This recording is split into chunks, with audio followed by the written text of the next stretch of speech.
साथियों सर पीपीटीआर नहीं ला रहे हो, नहीं लाऊंगा पीपीटीआर से पढ़ाने में मजा खत्म हो गया। एक बार इमेज देख लेंगे अपने।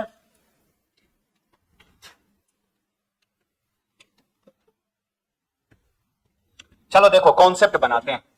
सबसे इंपॉर्टेंट टॉपिक ये, हर जगह काम आएंगे। फिजियोलॉजी में भी दिया हुआ है, सेल, माइटोसिस, सेल डिवीजन, सब जगह काम आएंगे। तो ये यूनिक चैप्टर है जिससे 2-3 प्रश्न आपको तो देखने को मिल जाएगा, तो इसको अच्छे से पढ़ना।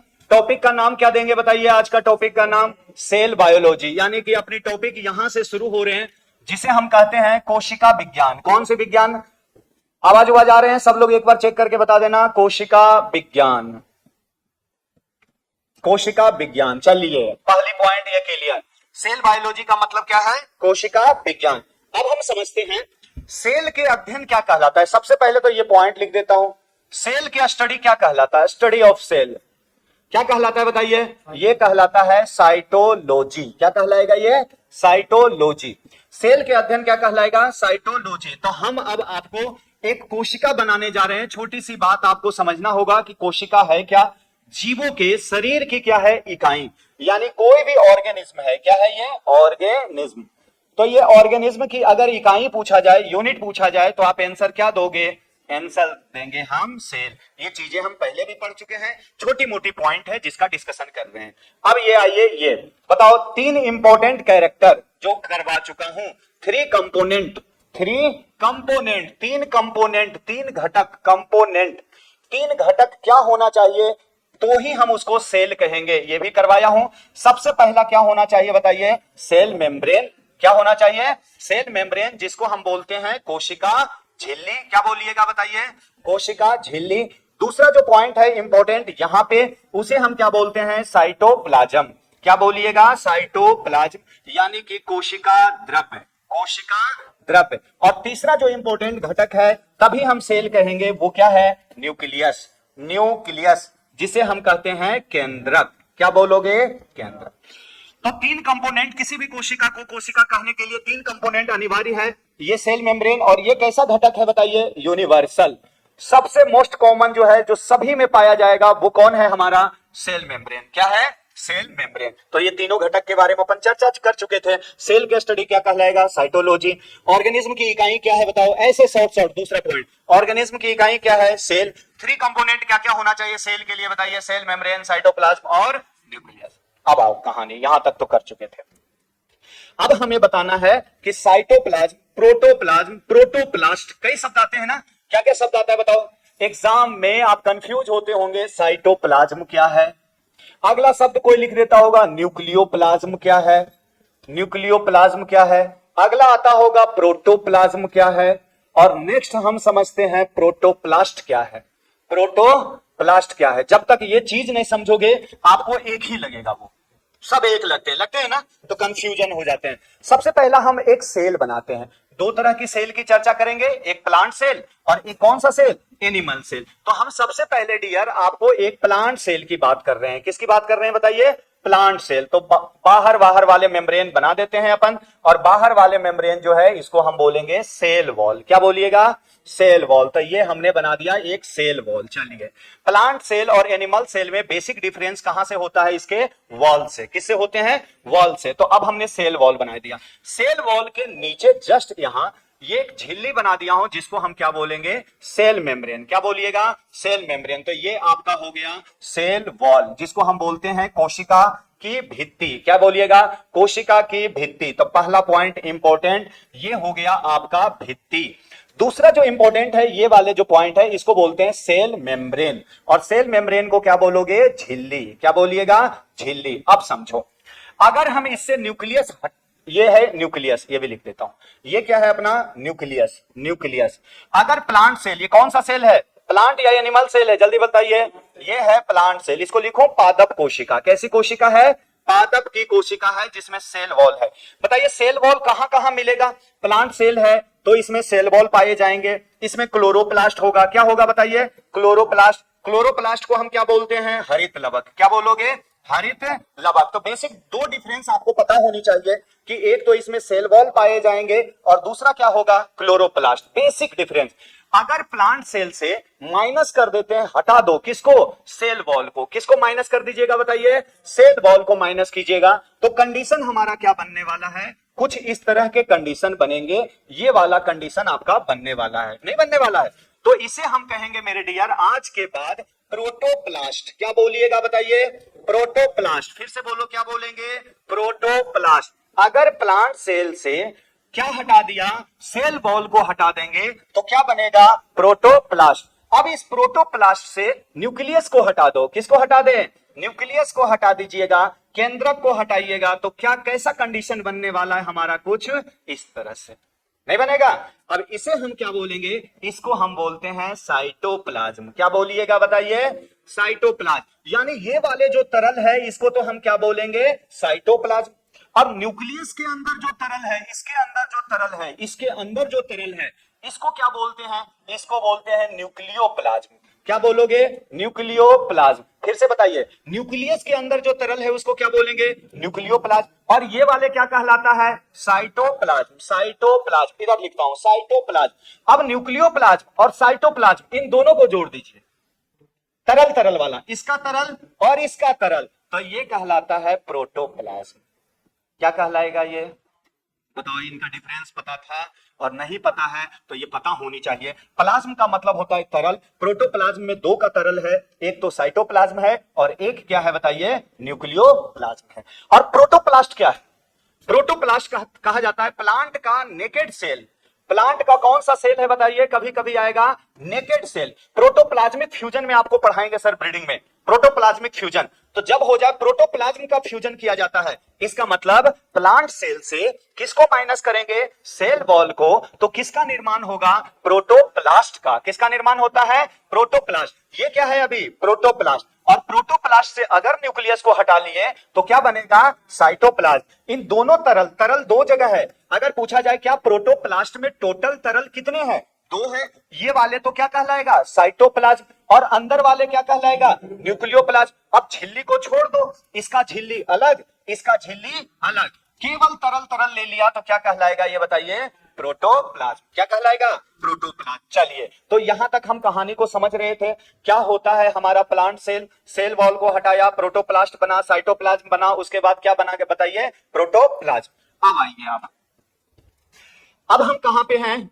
अब हमारा टॉपिक है मेरे डियर कहां पे, साइटोप्लाज्म पे। कहां पे बैठे हुए हैं हम बताइए, साइटोप्लाज्म। अगर हम एक जंतु का भी सेल लें या किसी का सेल लें तो ये न्यूक्लियस है। क्या है ये, न्यूक्लियस। अब न्यूक्लियस जो सेल होता है इसमें दो भाग होंगे, दो पार्ट होगा। क्या क्या, एक तो होगा सजीव।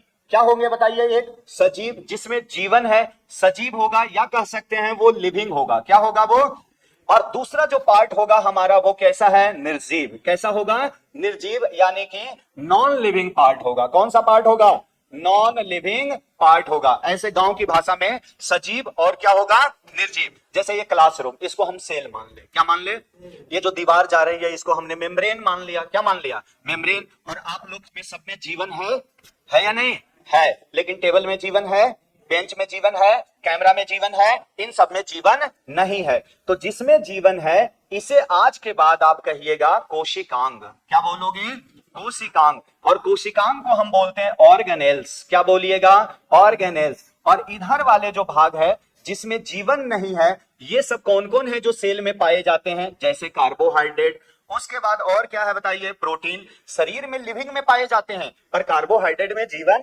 नहीं है। और क्या है बताइए, फैट। और क्या है बताओ, विटामिन।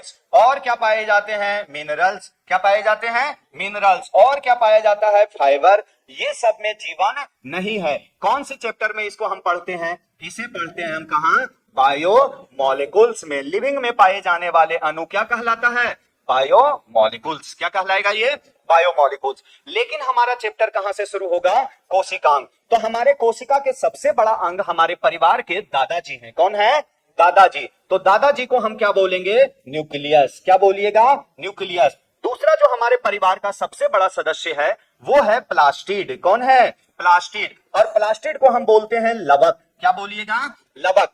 तीसरा जो हमारा परिवार का सबसे बड़ा सदस्य है वो है माइटोकॉन्ड्रिया। कौन है, माइटोकॉन्ड्रिया। जिसको माइटोकॉन्ड्रिया लिखना है ये लिख लेना, माइटोकॉन्ड्रिया, कॉन्ड्रिया। अब इसमें बहुत टाइम लग जाते हैं रे, माइटोकॉन्ड्रिया। तो ये तो तीन बड़े बड़े हमारे सदस्य हैं। कौन कौन, एक तो हमारे केंद्रक हो गए, दूसरा कौन हो गया बताइए, लवक हो गया, तीसरा कौन हो गया, माइटोकॉन्ड्रिया। और इन सब में कितने झिल्ली पाए जाते हैं, दोहरी झिल्ली। यानी ये कितने मेम्ब्रेन का है, तो ये सारे कल मैंने बताया था डबल मेम्ब्रेन। बड़े बड़े लोग जो होते हैं, दादा है, मम्मी है, पापा है, ये सब कितने मेम्ब्रेन पहनते हैं, दो, एक ऊपर एक नीचे। ये किनके जैसा कार्य करेंगे, ये हमारे पिताजी के जैसा कार्य करेंगे। ये किनके जैसा कार्य होगा, ये मम्मी के समान कार्य करेंगे। और ये हमारे हैं पूरे घर को चलाने वाले कौन है, दादा या दादी कह लो, दादी तो कोई काम का नहीं है, दादा ही रखें। चले आगे। अब आइए तीसरा इंपॉर्टेंट पॉइंट, यहां तक तो कहानी शुरू हो गया। अब घर के अंदर ये तीन लोग काम कर रहे थे, लेकिन एक आतंकवादी संगठन चल रहा है, कहां, घर के अंदर। कुछ विद्रोही मिलकर के क्या कर रहे हैं, एक अपना एक टारगेट बना रहे हैं कि किसी को मारना है, किसको मारना है। तो आतंकवादी संगठन में सबसे जो बड़ा मुखिया होता है ना, उसका नाम है endoplasmic reticulum. Endoplasmic reticulum, reticulum, जिसको हम बोलते हैं ईआर। क्या बोलिएगा बताइए, ईआर। फिर से बताओ क्या बोलेंगे, ईआर। मैं यहां लिखता हूं तो ज्यादा अच्छा है, इसके नीचे लिख पाऊंगा। तो हमारे मुखिया का नाम क्या है, सबसे मुखिया वो है कौन, ईआर।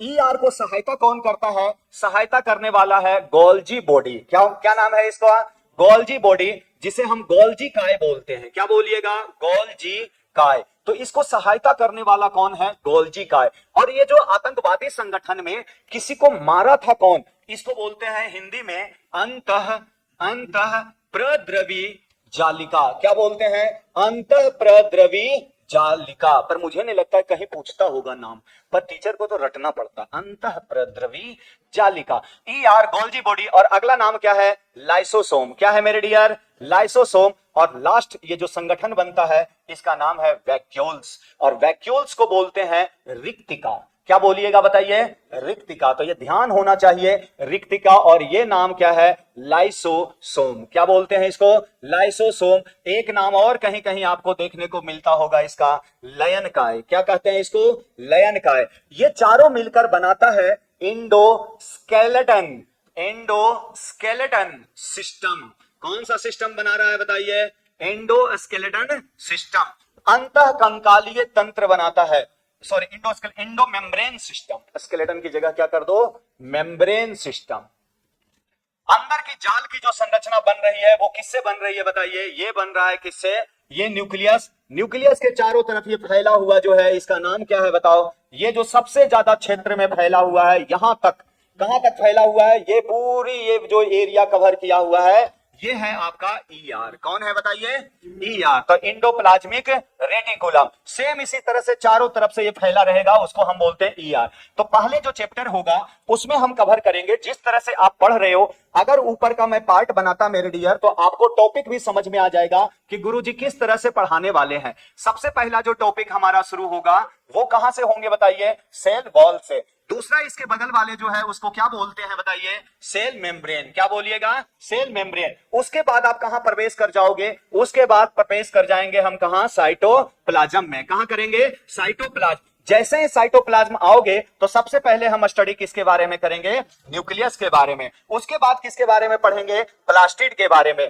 फिर हम किसके बारे में पढ़ने वाले हैं, माइटोकॉन्ड्रिया के बारे में। और उसके बाद टॉपिक जो हमारा शुरू होगा, इंडो मेम्ब्रेन सिस्टम, कि कौन कौन लोग झिल्ली का तंत्र बनाते हैं। जब भी आ जाए सिस्टम, मैंने कल चर्चा किया था, सिस्टम का मतलब होता है क्या, झिल्ली का तंत्र। और तंत्र कोई अकेला नहीं चला सकता। इस तंत्र में चार लोग हैं, कौन कौन है, ईआर, जो आतंकवादी का प्रमुख लीडर है, इसका नाम क्या है बताइए, ईआर। दूसरा क्या है, गोल्जी बॉडी। अगर कोई व्यक्ति को, व्यक्ति का मतलब कोशिकांग, क्या होगा, कोशिकांग। अगर कोई कोशिकांग जैसे माइटोकॉन्ड्रिया कम काम कर रहा है भाई, उससे एटीपी नहीं बन रहे हैं। एटीपी का मतलब क्या है, पैसा। पैसा का मतलब क्या होता है, ऊर्जा। आज के हमारे किसी भी काम के लिए घर में क्या चाहिए, पैसा चाहिए। पानी भी पीना है तो क्या चाहिए, पैसा। खाना भी खाना है तो क्या चाहिए, पैसा। हमारे हाथ इस तरह से हो रहे हैं तो इसको करने के लिए भी ऊर्जा चाहिए। ऊर्जा के रूप में खर्च क्या होगा, एटीपी। क्या होगा, तो एटीपी बनाने का काम कौन कर रहा है बताओ, माइटोकॉन्ड्रिया। कौन कर रहा है। अब हमारा जीव इतना ज्यादा बोल रहा है, 8 बजे से बोल रहा हूं, बोलते रहूंगा रात बजे तक, बोलते रहता हूं। तो सबसे ज्यादा हमारे एटीपी कहां लग रहे होंगे, जिह्वा की कोशिका में। कहां लग रहा होगा, तो ये जो जीभ वाले जो कोशिका है, ये क्या कर रहा था, किसी कोशिका में यहां पे मान लिया जाए ये माइटोकॉन्ड्रिया है। क्या है ये?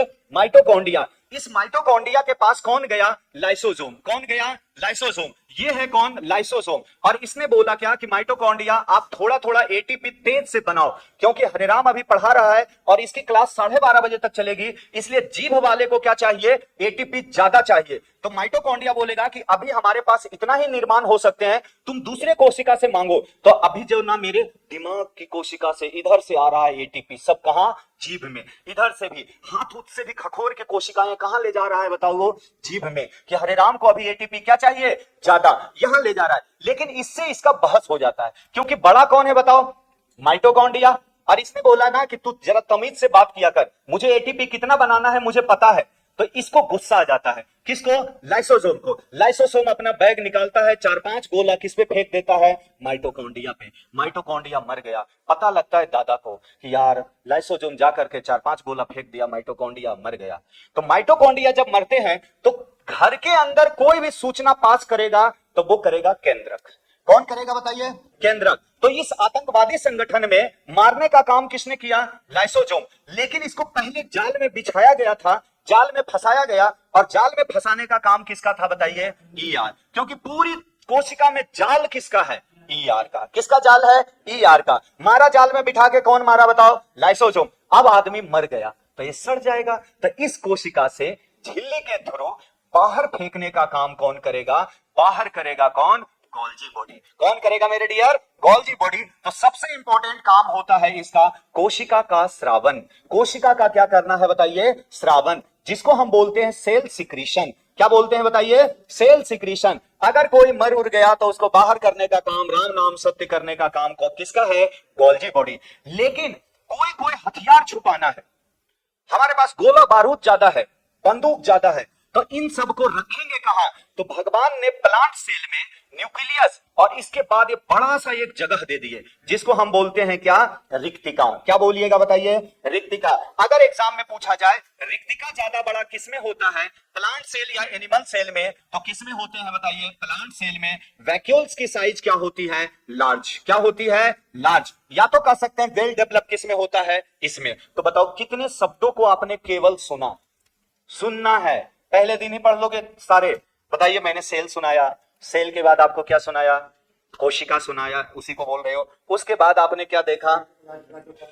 इसका बाहर सेल वॉल, फिर क्या है? सेल मेम्ब्रेन, फिर क्या है बताइए? ये न्यूक्लियस, ये पादप, क्लोरोप्लास्ट। इतने इससे माइनस किया तो क्या बना बताओ? प्रोटोप्लास्ट। क्या बना? प्रोटोप्लास्ट। उससे न्यूक्लियस को बाहर किया, क्या बना? साइटोप्लाज्म। साइटोप्लाज्म, प्रोटोप्लाज्म, न्यूक्लियोप्लाज्म जोड़ दिया, क्या बना? प्रोटोप्लाज्म। क्या बन गया ये? प्रोटोप्लाज्म। अब सेल, प्लांट सेल की हम बात किए तो बाहर cell wall, cell membrane, cytoplasm. इसके अंदर दो भाग, सजीव और निर्जीव। अब कोशिकांग के अंदर न्यूक्लियस, प्लास्टिड और माइटोकॉन्ड्रिया। यहां से ये मिटा ही देता हूं, आपको कंफ्यूजन ही नहीं होंगे।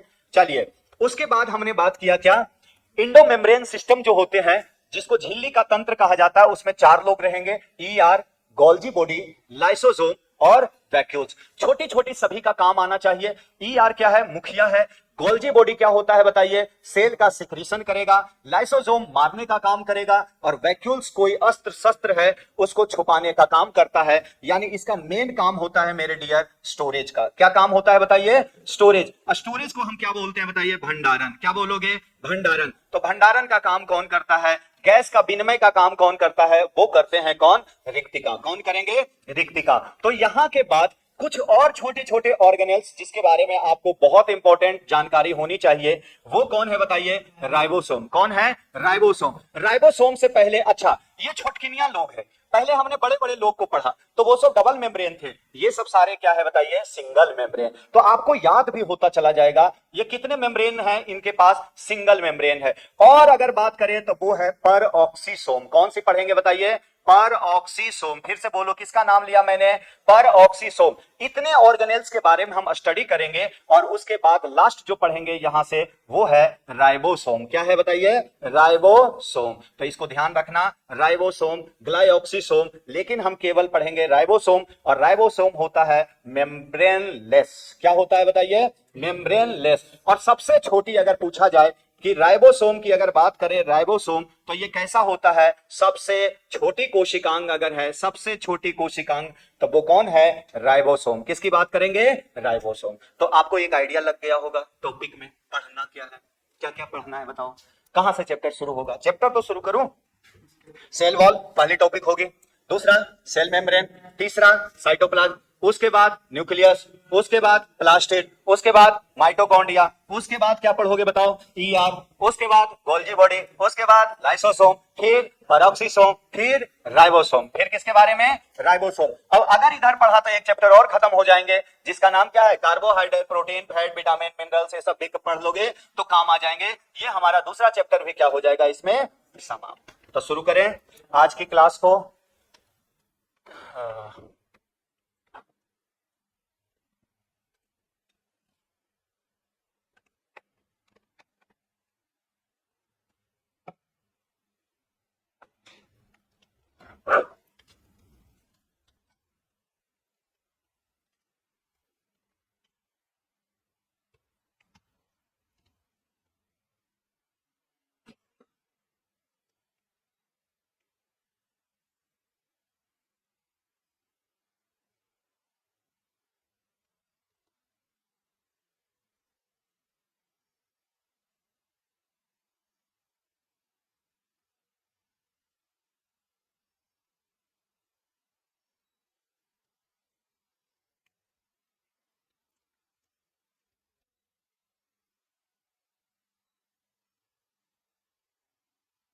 चलिए एक इमेज के लिए मैं केवल लिया हूं, बस मुझे ज्यादा नहीं चाहिए, बस ये एक इमेज।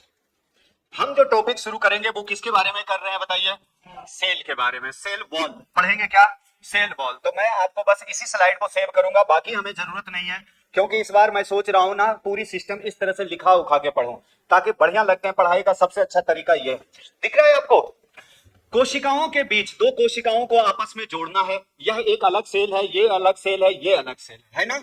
सारे स्लाइड पढ़ा दूंगा तो लगेगा यार स्लाइड ही ऐसी रट रहा है, क्या मतलब यहां आने का। चलिए आगे बढ़िए। बाहर वाले भाग ये क्या कहलाएगा बताओ, ये कहलाएगा सेल वॉल। समझ में आ गया। इसके जस्ट अंदर वाले भाग ये वाले क्या कहलाएगा, ये वाले जो दिख रहा है आपको, ये वाले, ये क्या कहलाएगा, सेल मेम्ब्रेन। क्या कहलाएगा ये बताइए, सेल मेम्ब्रेन। हालांकि इसका दो भाग दिखाया है, क्या दिखाया है, सेल वॉल का ही ये पीला पीला जो भाग दिख रहा है आपको वो मेम्ब्रेन है। ये प्राइमरी वॉल दिखाया है यहां से, क्योंकि सेल वॉल पढ़ रहे हैं। ये मोटा वाले क्या है, ये सेकेंडरी, और ये है प्लाज्मा मेम्ब्रेन। क्या है, तो ये वाले पीला वाले जो भाग है ना, ये सेल मेम्ब्रेन, और ये प्राइमरी सेल वॉल बाहर वाले, और बीच वाला जो मोटका है वो है सेकेंडरी सेल वॉल। क्या है बताइए, सेकेंडरी। बाहर वाले कौन है, ये जो बाहर बाहर है वो है प्राइमरी, बाहर वाले प्राइमरी लिखा हुआ है। मोटका जो है वो कौन है, सेकेंडरी, और अंदर क्या है, प्लाज्मा मेम्ब्रेन। तो अभी हम समझते हैं, जब ये दो सेल आपस में जुड़ता है, ये दो सेल आपस में जुड़ते हैं तो एक सीमेंट लाइक संरचना बनती है। यहाँ पे सीमेंट लाइक संरचना बन रहा है, देखो ये सीमेंट लाइक संरचना यहाँ पे जो बनता है उसको बोलते हैं मिडिल लेमिला। क्या बोलिएगा, इसको हिंदी में बोलते हैं मध्य पटलिका। क्या बोलोगे, मध्य पटलिका। फिर से बताइए क्या बोलिएगा, मध्य पटलिका। सेल वॉल की जो चर्चा करेंगे इसमें मध्य पटलिका आपको समझ में आ गया। प्राइमरी वॉल कहां होते हैं, बाहर। उसके जस्ट अंदर की बात करें तो कौन है, सेकेंडरी, और सबसे अंदर टर्सरी। उसके अंदर क्या होता है, प्लाज्मा मेम्ब्रेन। मेन हमें यह समझाना, इसलिए मैंने इमेज लाया। इस सेल वॉल को इतना छोटा सा भाग काटा और मैंने देखने की कोशिश किया कि इसमें क्या क्या पाए जाते हैं। तो सबसे पहले हरा हरा वाले भाग ज्यादा दिख रहा है, जिसे हम कहते हैं सेलुलोज। क्या बोलते हैं बताइए, सभी बच्चे को दिख रहा होगा, इसे हम क्या बोलते हैं, सेलुलोज। तो मेन कंपोनेंट अगर पूछा जाए, मेन कंपोनेंट सेल वॉल का मुख्य घटक कौन है, यही प्रश्न बनता है, तो क्या बोलोगे, सेलुलोज। दूसरा आपको नाम यहां दिख रहा होगा, हेमीसेलुलोज। क्या नाम है, हेमीसेलुलोज। फिर से बताइए क्या नाम है, हेमीसेल्यूलोज। क्या नाम है, हेमीसेलुलोज, और ये सेलुलोज है। अगला क्या है, पेक्टिन। अगला नाम क्या है, पेक्टिन। फिर से बताइए क्या नाम है, पेक्टिन। और नेक्स्ट नाम है मेरे डियर, लिग्निन। लिग्निन, फिर से बोलिए एक बार इसका नाम, लिग्निन। कैसे लिखूं, लिग्निन। क्या नाम है इसका, लिग्निन। और एक नाम और लिख लेता हूं, सुबेरिन। सुबेरिन। तो बताइए सेल वॉल में क्या क्या पाया जाता है, सेल वॉल का मुख्य घटक कौन है, सेलुलोज है। और क्या पाया जाता है, हेमोसेलुलोज है। और क्या पाया जाता है बताइए, लिग्निन पाए जाते हैं। और क्या है, सुबेरिन पाया जाता है। और क्या है, पेक्टिन पाए जाते हैं, पाए जाते हैं। देख लिए सभी लोग? टॉपिक शुरू कर दूं? तो अब हमारा जो टॉपिक यहां से आपने देख लिया, कहां लिख रहे थे उसी स्लाइड में, हमें बस एक इमेज ये जोड़ना है केवल, ये आइए। चलिए, टॉपिक का नाम है सेल वॉल। एक दिन मैं वैज्ञानिक का नाम लिखाऊंगा, वैज्ञानिक अभी मैं छोड़ दिया हूं आपको, जिसे कहते हैं कोशिका भित्ति। वैज्ञानिक लास्ट में पढ़ेंगे ताकि आपको दिक्कत नहीं आएगा, पहले हम पहले पढ़ा देते थे। सेल वॉल जिसे क्या बोलते हैं? कोशिका भित्ति। तो एक इमेज आपके साथ मुझे बनाना पड़ेगा। ये हमने बना लिया प्लांट का सेल वॉल, ये बाहर वाले क्या हो गया? प्लांट का सेल वॉल। चले, इसके अंदर की बात करें, अंदर वाले दीवारें क्या होती है? मोटी होती है। अंदर की दीवारें क्या होगी? मोटी। तो ये दीवारें आपका मोटी बना लो, थोड़ा सा इस टाइप से, जाने दो, ठीक है। ये दीवारें हो गई मोटी। नेक्स्ट जो बात करें, दो ही हमारे मेम्ब्रेन है। अब इसके अंदर जो बात करते हैं वो हमारा कौन है? मेम्ब्रेन। क्या है बताइए? मेम्ब्रेन। तो ये कौन सा दीवार है? बाहर बाहर वाले क्या कहोगे इसको?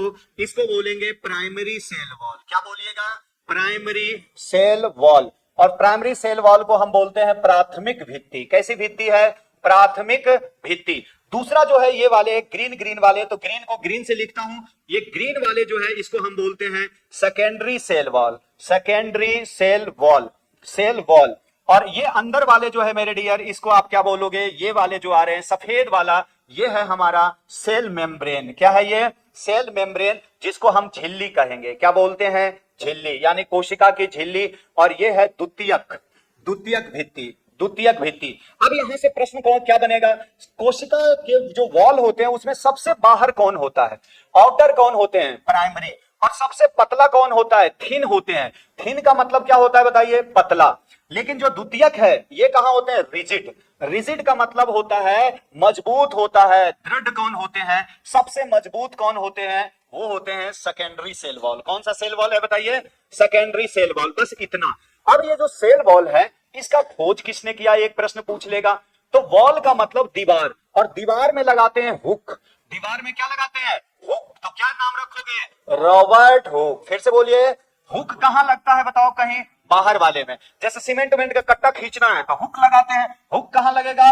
बाहर। क्योंकि आप कंफ्यूज हो जाओगे, रॉबर्ट ब्राउन और रॉबर्ट हुक। तो ब्राउन आएगा शब्द किसके लिए? न्यूक्लियस के लिए। और हुक कहां लगाते हैं? बाहर। तो ये पॉइंट हमारा हो गया। अब जो आ गया सेल वॉल का, सेल वॉल का पूछ लेगा कंपोनेंट। क्या पूछेगा मेरे डियर? कंपोनेंट। कंपोनेंट को हम क्या बोलते हैं? घटक। तो मैंने आपको दिखाया कौन कौन से घटक की चर्चा करेंगे। सबसे पहला है सेलुलोज। क्या नाम है बताइए? सेलुलोज। आप लोग लिख लीजिएगा इसको, सेलुलोज। थोड़ा सा गलत हो सकता है, सेल्यूलोज लिखाते हैं, सेलुलोज नहीं, सेल्यूलोज सही करना इसको। उसके बाद क्या है? Hemicellulose. Hemicellulose. अच्छा, ये जो सेलुलोज है इसमें क्या लिखोगे? मेन, मुख्य घटक है। मेन कंपोनेंट कौन है? वो है सेलुलोज। अगला है पेक्टिन। क्या है ये? पेक्टिन। ये पेक्टिन पूछेगा फल की भित्ति, यानी फल की भित्ति। फल उल में ज्यादातर ये देखने को कौन मिलता है बताइए? पेक्टिन। क्या देखने को मिलेगा? फल भित्ति को हम पेरिकार्प कहेंगे। क्या बोलिएगा? पेरिकार्प। उसमें ज्यादा देखने को कौन मिलता है? पेक्टिन। जैसे अमरूद में जेली उली बनाते हैं, पेक्टिन आपको देखने को मिलेगा। अगला कंपोनेंट है लिग्निन। क्या है? लिग्निन। जानते हो लिग्निन जो होते हैं ना, आप सॉइल में भी पढ़ोगे लिग्निन, इसका डिकम्पोजिशन बहुत डिले होता है। किसी बेड की मजबूती निकालना है, जैसे आपने बेड बनाया, शादी विवाह में देते हैं ना बेड उड, तो सब तकिया बेड, तो उसकी मजबूती डिसाइड कैसे करोगे कि यार शीशम का बेड लेना है, सागवान का? तो शीशम और सागवान में किसकी मात्रा ज्यादा होती है? लिग्निन का। इसको आप लकड़ी को फेंक भी दोगे ना जमीन में तो जल्दी ये सड़े गलेगा नहीं, लेकिन कुछ लकड़ी देखते होंगे तुरंत सड़ जाते हैं ना, डिकम्पोजिशन। तो इसका अपघटन जो होता है मेरे डियर, अपघटन देर होते हैं। क्या होते हैं? देर। यानी डिकम्पोजिशन जो होता है इसका लिखोगे डिले। क्या लिखेंगे?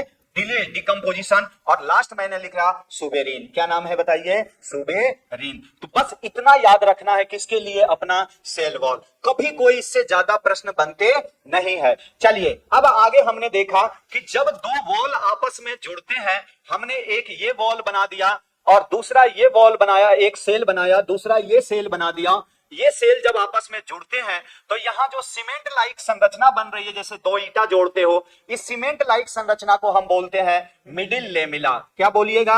Middle lamella. इसको बोलते हैं मध्य पटलिका। क्या बोलेंगे? मध्य पटलिका।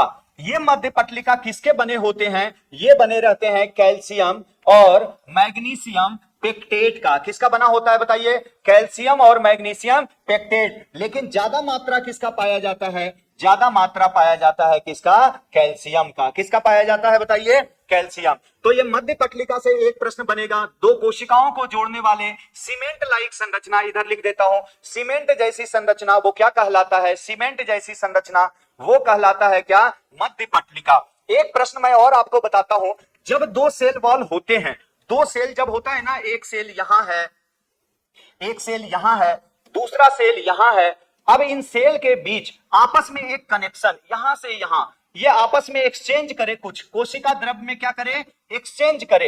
एक छोटी सी छिद्र पाई जाती है, यहां पे क्या पाई जाती है? छिद्र। और इस छिद्र का नाम, यहां भी छिद्र होगा, यहां भी छिद्र होगा, जो किसको कनेक्ट कर रहा है बताइए? साइटोप्लाज्म को। किसको कनेक्ट कर रहा है? अरे घर के दो दीवार के बीच छोटी छोटी छिद्र देखा है? एक दीवार है और दूसरा ये दीवार है, दोनों को सटा दो, यहां पे जो छेद बना देते हैं, यहां से दूध दही छाछ इधर उधर होते रहते हैं ना। पहले जमाने में चिट्ठी उठी होते थे इधर से उधर, फिर ये जो बीच में छेद था ना, उसको लोग बंद कर देते थे, पड़ोस वाला, अरे चट्टान, यहां गलत बात हो रहा है। तो इसको हम क्या बोलते हैं? दो दीवारों के बीच, इसको बोलते हैं प्लाज्मोडेस्माटा। क्या बोलते हैं बताइए? प्लाज्मोडेस्माटा। याद रखोगे, प्लाज्मोडेस्माटा। बताओ ये शब्द किसने दिया था? प्लाज्मोडेस्माटा। ये किसकी कैरेक्टर है? पी से प्लाज्मोडेस्माटा, पी से प्लांट की कैरेक्टर है। किसकी विशेषता मानी जाती है बताइए? विशेषता। ये किसकी है? प्लांट की। तो यहां से दूसरा पॉइंट मैं आपको करा रहा हूं, छोटी सी पॉइंट। प्लाज्मोडेस्माटा क्या होता है? साइटोप्लाज्म को जोड़ने वाला एक छोटी सी छिद्र है, जिसको क्या बोलते हैं? प्लाज्मोडेस्माटा। और प्लाज्मोडेस्माटा शब्द जो दिया था, ये दिया था स्ट्रासबर्गर ने। किसने दिया था? स्ट्रासबर्गर। फिर से याद रखोगे इस शब्द को। शब्द किसने दिया था? शब्द दिया था मेरे डियर किसने? स्ट्रासबर्गर ने। किसने दिया था? स्ट्रासबर्गर। तो ये छोटी मोटी पॉइंट आपको दिमाग में होनी चाहिए कि सेल वॉल से क्या प्रश्न बनेगा। दो सेल को जोड़ने वाले सीमेंट लाइक संरचना क्या कहलाती है? Middle lamella. मिडिल लेमिला किसकी बनी होती है? कैल्शियम मैग्नीशियम पेक्टेट की बनी होती है। किसकी मांग ज्यादा होती है? कैल्शियम का। लेकिन एक छोटा सा छिद्र लाइक संरचना जो होता है, उसको हम क्या बोलते हैं? प्लाज्मोडेस्माटा। प्लाज्मोडेस्माटा शब्द किसने दिया था? ये दिया था किसने? स्ट्रासबर्गर ने। किसने दिया था ये शब्द? स्ट्रासबर्गर। तो ये पॉइंट आप याद रखोगे कि ये शब्द किसने दिया था? ये दिया था स्ट्रासबर्गर ने। चलो एक छोटा सा पॉइंट और आप कर लेना, प्लांट सेल और एनिमल सेल में बेसिक अंतर क्या है, जरा इस पॉइंट को हम देख लेते हैं। यहां से दो सेल के बीच की एक छोटी सी जगह क्या कहलाता है बताइए? प्लाज्मोडेस्माटा। क्या कहलाता है? प्लाज्मोडेस्माटा। और ये शब्द किसने दिया था? स्ट्रासबर्गर ने 1901 ईस्वी में दिया था। प्लाज्मोडेस्माटा टर्म किसने दिया था? स्ट्रासबर्गर। एक और सेल वॉल से आपको मैं अगर लिखना चाहूं तो दो पॉइंट आ सकते हैं, बाकी इसमें कुछ बनेगा नहीं। कोशिका भित्ति के पदार्थ को कौन निर्माण करता है? देखो, इसलिए स्लाइड क्या हम लेके आ जाते हैं कि कुछ आपका नुकसान ना हो जाए। ये आ जाए, यहां पे कहां चल रहे थे? Cell wall, cell wall. ये यहां एक पॉइंट और जोड़ना है, ये आ गए ना। अच्छा, ये सभी पॉइंट को मिला लो, इस कंपोनेंट को, जितने कंपोनेंट है, कौन कौन? सेलुलोज है, लास्ट पॉइंट आज की क्लास का हम करेंगे, हेमीसेलुलोज है, पेक्टिन है, लिग्निन है, सुबेरिन है। इन सभी को जोड़ दोगे ना तो इसको बोलते हैं सेल वॉल का मैट्रिक्स। क्या बोलिएगा बताइए? सेल वॉल का क्या कहा जाता है? मैट्रिक्स। मैट्रिक्स। और इसका जो निर्माण करता है वो करता है गोल्जी बॉडी। कौन करते हैं बताइए? गोल्जी बॉडी द्वारा क्या होता है? इन सभी का क्या होता है? निर्माण। तो ये भी एक पॉइंट आप यहां से ध्यान रखिएगा कि सेल वॉल का मैट्रिक्स में कौन कौन से आ सकते हैं? सेलुलोज आएगा, हेमीसेलुलोज आएंगे, और क्या आएगा बताइए? पेक्टिन आएगा, लिग्निन आएगा, सुबेरिन आएगा। इन सभी को मिलाओगे तो क्या कहलाएगा? सेल वॉल का मैट्रिक्स। और इस मैट्रिक्स का निर्माण कौन करता है? Golgi body. कौन करते हैं? इतना आप इसको बनाना। अब देखो, मैं स्लाइड भेजता तो आपको 50 पेज लिखना पड़ता, आलतू फालतू, और यहां कितने लिखना पड़ेंगे मैं सबको समराइज कर दिया हूं, केवल नारू भैया 1 2 3 4 5 और 6 पेज। ठीक है, इमेज देख लिया, उसकी कोई जरूरत नहीं। इतना क्या जल्दी लिख पाओगे? कल हम टॉपिक शुरू करेंगे, सबसे महत्वपूर्ण सेल मेम्ब्रेन। 3-4 दिन लगेंगे इसमें, पर बेहतरीन पढ़ लेंगे। कल क्या करेंगे बताइए? Cell membrane. तो आप जल्दी से उधर जाएं, खाना खाएं, क्योंकि लेट हो जाता है, उन बच्चे की क्लास शुरू हो जाती है।